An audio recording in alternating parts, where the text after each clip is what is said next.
Como pode um homem só ter duas naturezas, uma divina e outra humana?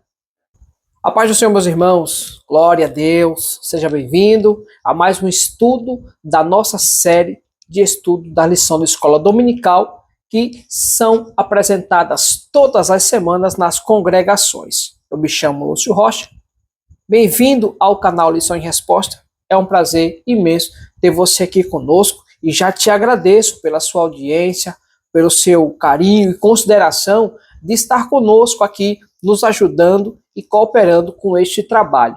A sua visualização aqui é muito importante. Peço que você deixe o seu like, deixe o seu link no vídeo. Também se inscreva. Se você está chegando agora e não é inscrito, se inscreva no canal, ative o sino de notificações e você vai receber as atualizações semanalmente pelo YouTube, tá bom?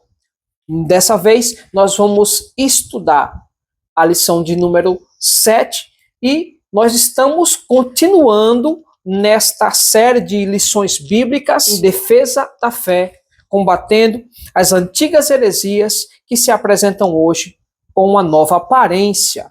Então, nós estamos estudando justamente para combater os ensinos falsos que vão contra a palavra de Deus.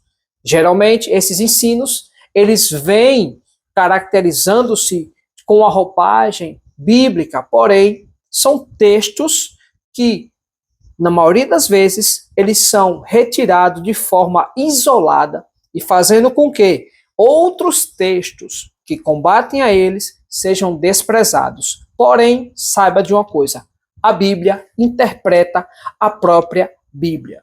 Ela jamais entra em contradição, tá bom? Nós vamos entrar já no tema da lição, fique conosco, depois da vinheta nós já vamos começar.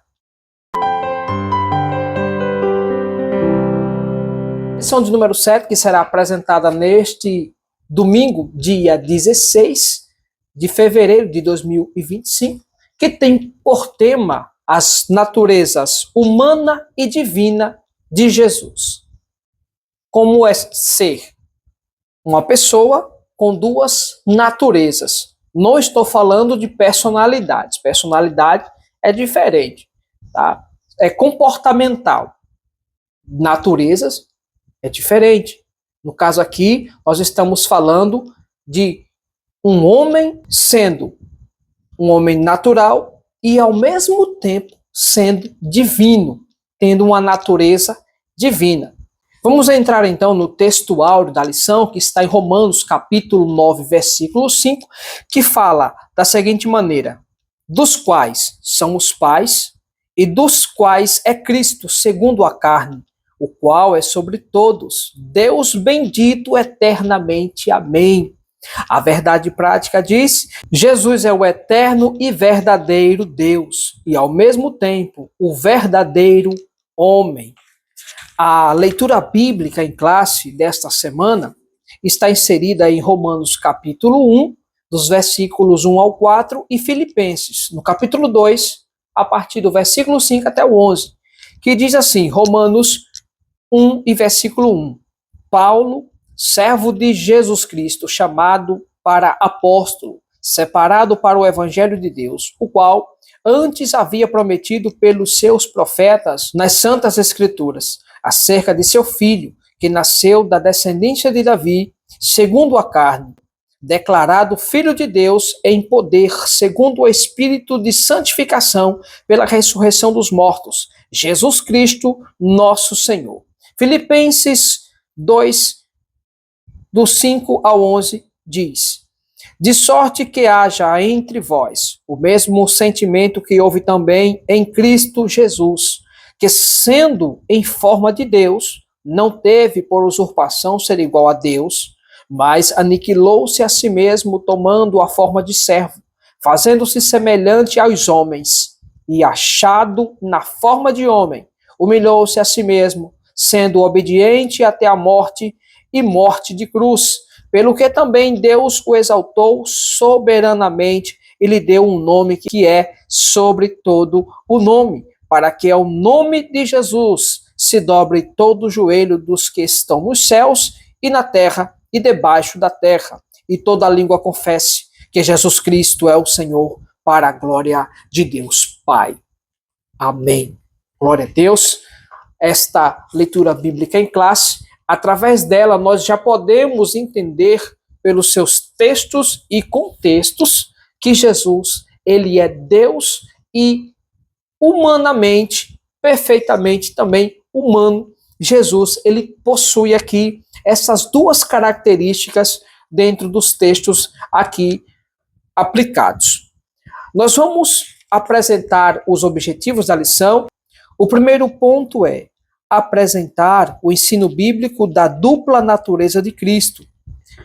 A segunda, falar sobre mostrar as heresias contra esse ensino, nestorianismo e monofisismo.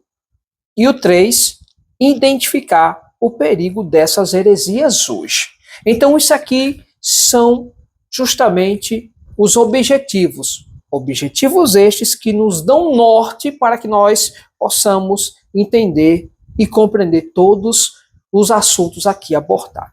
Se nós formos ler aqui a introdução, diz: uma vez estabelecida definitivamente a cristologia em Nicéia em 325 e a Trindade em Constantinopla em 381, surgem novas especulações teológicas em torno das naturezas de Cristo, humana e divina. Essas controvérsias deram origem ao Concílio de Calcedônia em 451, hoje um bairro de Istambul, na Turquia. A presente lição é sobre o nestorianismo e monofisismo, dois pensamentos considerados heréticos no Concílio de Calcedônia. O primeiro ponto da lição vai tratar sobre o ensino bíblico da dupla natureza de Jesus. O ponto 1 diz: descendência de Davi segundo a carne.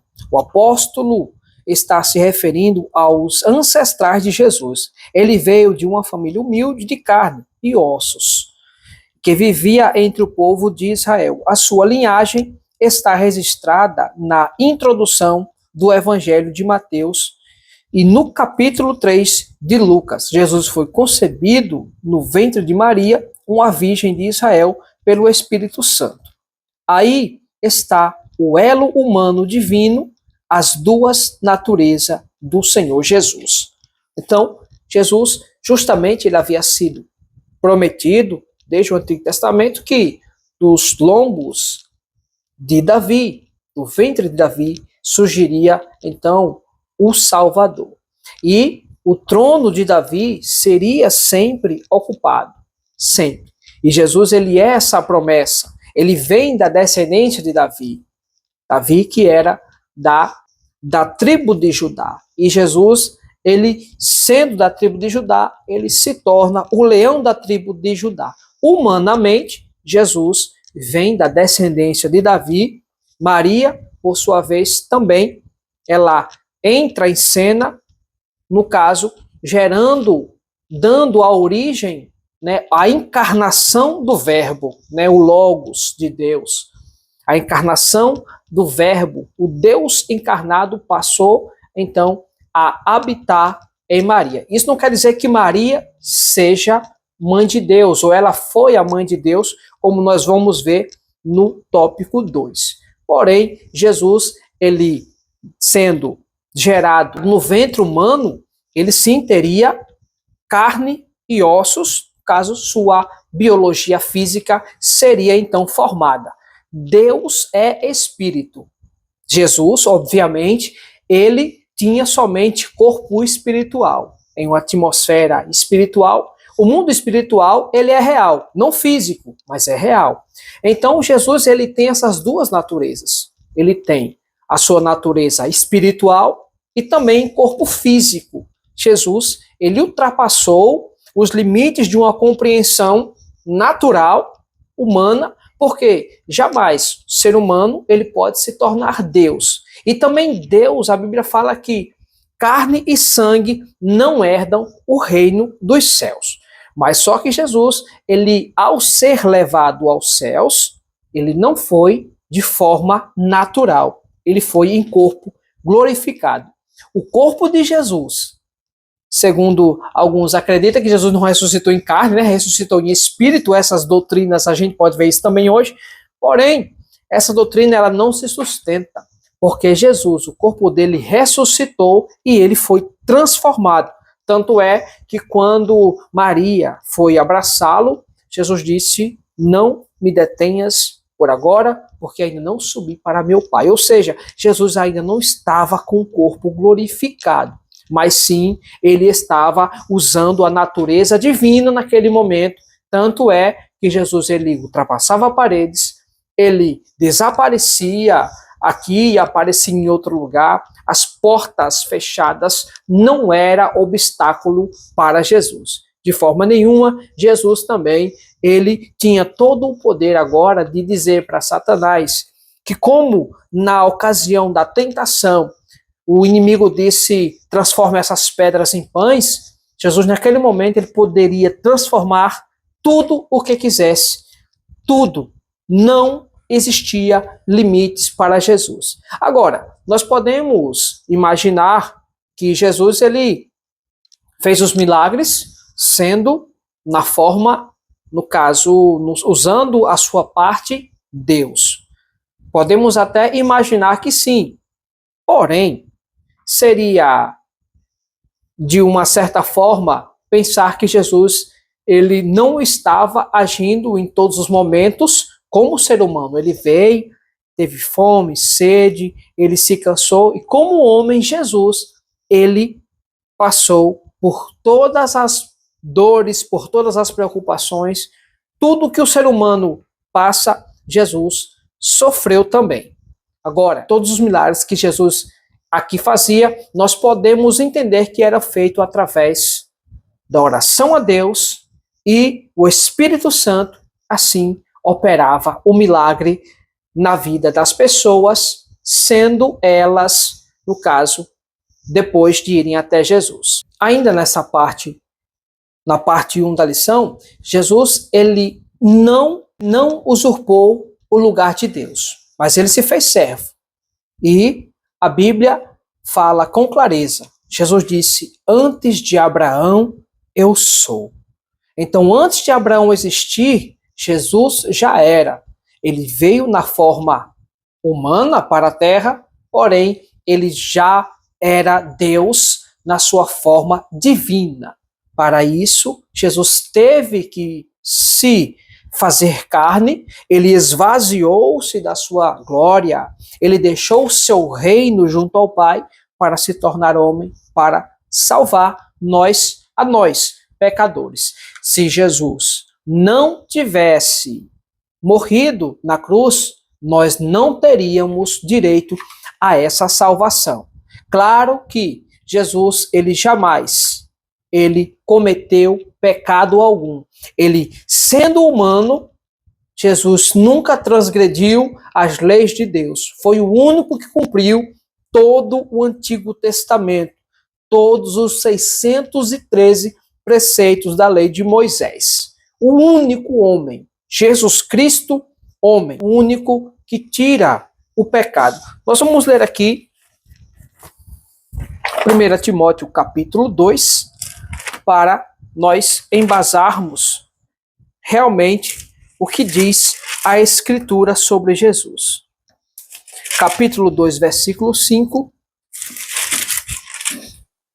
diz: porque há um só Deus e um só mediador entre Deus e os homens, Jesus Cristo, homem. Então, o único mediador, Jesus Cristo, homem. O único Deus, Jesus Cristo. A esse, sim, a honra e a glória, porque ele não pecou. Se Jesus não tivesse dado a sua vida por nós, nós não teríamos direito à salvação. Hoje ele intercede junto ao Pai. Jesus é o nosso mediador, o único. E hoje ele permanece sendo Deus, tanto em poder quanto em essência. Ele é Deus na mesma natureza. Em João capítulo 14, e a partir dos versículos 4, Jesus começa a dizer que ele vai preparar lugar para nós. E os discípulos perguntam para Jesus para onde ele vai. Jesus diz: vós sabeis o caminho para onde eu vou. Jesus disse: eu sou o caminho, a verdade e a vida, ninguém vem ao Pai senão por mim. E Filipe disse: Senhor, mostra-nos o Pai, é o que nos basta. Jesus disse: eu e o Pai somos um, quem vê a mim vê o Pai. Então Jesus, ele é Deus, santo, perfeito, divino. E ao mesmo tempo, ele é homem, porém sem pecado. Essa é a diferença. Jesus disse: a minha vida eu dou, ninguém a toma de mim. Então, você peca, eu peco, mas Jesus nunca pecou e a vida dele, ele deu para nós. E depois ele tornou a tomar, porque ele é Deus. Vamos para o tópico 2, vamos entrar no tópico 2 da lição, falando sobre o nestorianismo e o monofisismo. Essa doutrina que tem também estado nos dias atuais de uma forma mais diferente em algumas religiões.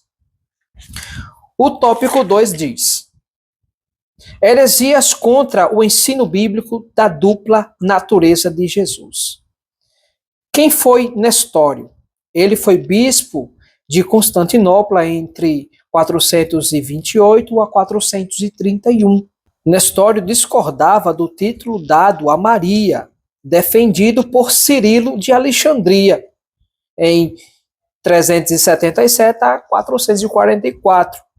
O título era Mãe de Deus. Em grego, Theotokos, literalmente portadora de Deus. Ele sugeriu receptora de Deus, ou Christotokos, mãe de Cristo. Sim, Maria é mãe de Jesus humano, em Mateus 2 e 11. Não mãe de Deus, visto que Deus é eterno. Então, o termo grego Theotokos quer dizer mãe de Deus, né? Porém, o Nestório, ele sugeriu Christotokos, que quer dizer mãe de Cristo.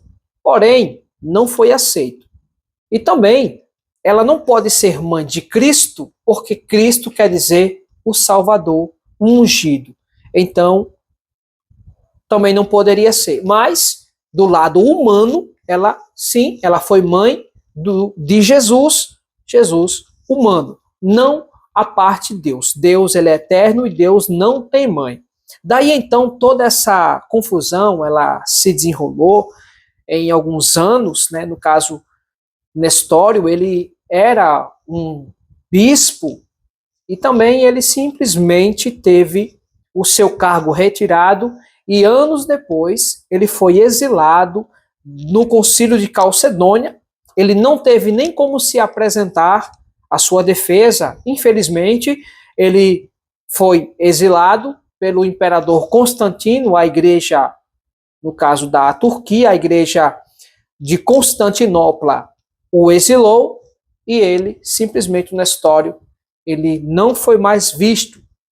Depois de 1.400 anos, encontraram documentos que assim dava ênfase a uma defesa dele. Não era tanto quanto no caso ofensiva contra mãe de Deus, mas ele trazia ali uma questão mais branda para Maria. No caso, ele trazia consigo o termo Christotokos, que quer dizer mãe de Cristo. Não seria tão grave quanto mãe de Deus, mesmo assim, uma doutrina que não se sustenta pelo seu peso e nomenclatura teológica, tá? Mas, contudo, nós podemos ver que esses ensinos de Nestório, eles também foram mais adiante dos séculos depois, depois do Concílio de Nicéia, né, onde vieram ali a questão de outras crenças. Aí, depois do Concílio de Calcedônia, entrou as questões marianas, e daí a igreja basicamente foi se dividindo ainda mais devido às divergências teológicas. Claro que nós não acreditamos que Maria é mãe de Deus. Porém, acreditamos sim, com base bíblica, ela é mãe de Jesus, o Jesus humano. Porém, a parte divina de Cristo não tem como ter mãe. Jesus ele já era desde a antiguidade, ele já era desde a eternidade. E Jesus ele simplesmente assumiu a forma humana através do Espírito Santo. Jesus esvaziou-se da sua glória, ele se esvaziou do seu reino, do seu posto de Deus e se tornou um embrião e então se desenvolvendo através do ventre de Maria, assumindo forma humana. Mas ele toda a vida teve sim a sua essência divina habitando dentro dele. É algo que não tem como nós explicarmos de forma categórica, porque é um assunto complexo, mas sabemos que Jesus, ele é Deus. E da mesma forma, o seu corpo humano, hoje já não é mais humano, é corpo glorificado. O grave erro de Nestório foi acreditar que Jesus, ele tinha duas personalidades. Eram duas pessoas. Porém, dentro da teologia, isso não cabe, não tem como, devido Jesus ele está assumindo forma humana e os textos bíblicos relatam bem que Jesus, ele e o Pai eram um. Então não tinha como sustentar a doutrina de Nestório. Isso foi sustentado sim, que Jesus ele era Deus e que era sim homem. Isso foi justamente debatido e definitivamente concretizado no Concílio de Nicéia. Então, Jesus, lá no Concílio de Nicéia, ele foi realmente reconhecido como Deus e homem ao mesmo tempo, assumindo as duas naturezas. Nestório, ele dizia que Jesus e Deus eram duas pessoas diferentes. Esse foi o seu grave erro. E para completar, também, ele assumiu que Maria seria mãe de Cristo, não mãe de Deus. Porque justamente as duas pessoas em que ele defendia ser eram dois corpos individuais. Jesus era um corpo e Deus era outro. Porém, Jesus, ele era Deus ao mesmo tempo em que era humano. Entrando na parte 3 da lição, nós vamos entender como as heresias de Nestório ainda continuam sendo utilizadas hoje em dia. Diz aqui, o perigo dessas heresias na atualidade. Os monofisistas. Quando a doutrina monofisista foi rejeitada, juntamente com o nestorianismo, houve reação Jacob Baradeus, em 500 e também 578. Um monge sério liderou o grupo monofisista e preservou a tradição sírio-monofisista, conhecida como tradição jacobita. Ele e seus seguidores rejeitaram a decisão do Concílio de Calcedônia. Quem são eles hoje? São as igrejas ortodoxas, cópticas, Armênia, Abissínia e jacobitas. É importante conhecer a cristologia dessa tradição cristã e saber como responder seus questionamentos e, sobretudo, conservar a fé no Jesus, o Deus que se fez homem, o Emanuel, Deus conosco, o Deus que manifestou-se em carne. Muito bem. As igrejas ortodoxas, no caso, a igreja ortodoxa em si, foi a primeira delas que nós falamos na lição, e a igreja ortodoxa, ela segue as doutrinas dos primeiros séculos, e ela se considera a guardiã doutrinária da igreja. No Brasil existe igreja ortodoxa, no caso de vários segmentos, e nós podemos até entender também, se nós fizermos uma pesquisa, nós vamos ver que existem igrejas ortodoxas em várias partes, no caso em vários países. Elas surgiram no ano de 1054, é um rompimento da Igreja Católica, né? A Igreja Católica, que ela considera os dogmas e colocou também os credos de Maria. Enfim, durante o decorrer dos anos, tiveram muitas mudanças. O culto foi mudado para missa, e entrou também o credo de Maria, o credo da Conceição, enfim, foram colocando as rezas e também mudaram os costumes ao longo desse rompimento, né? Aí, então, a igreja ortodoxa, elas têm aí o sentido mais antigo das primeiras tradições, ok?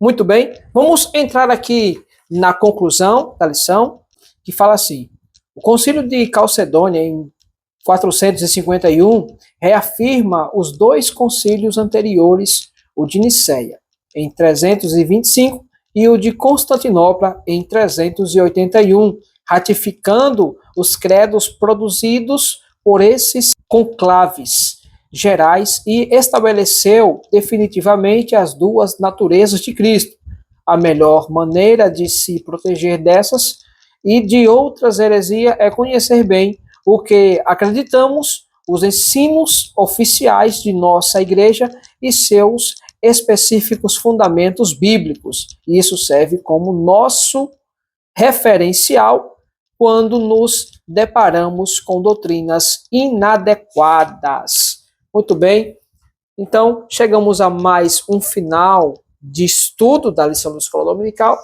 Muito obrigado pela sua participação. Quero agradecer a você por estar conosco até este momento e nos vemos na próxima semana em mais um estudo das lições EBD Escola Dominical. Forte abraço para você, Deus te abençoe, até a próxima, amém.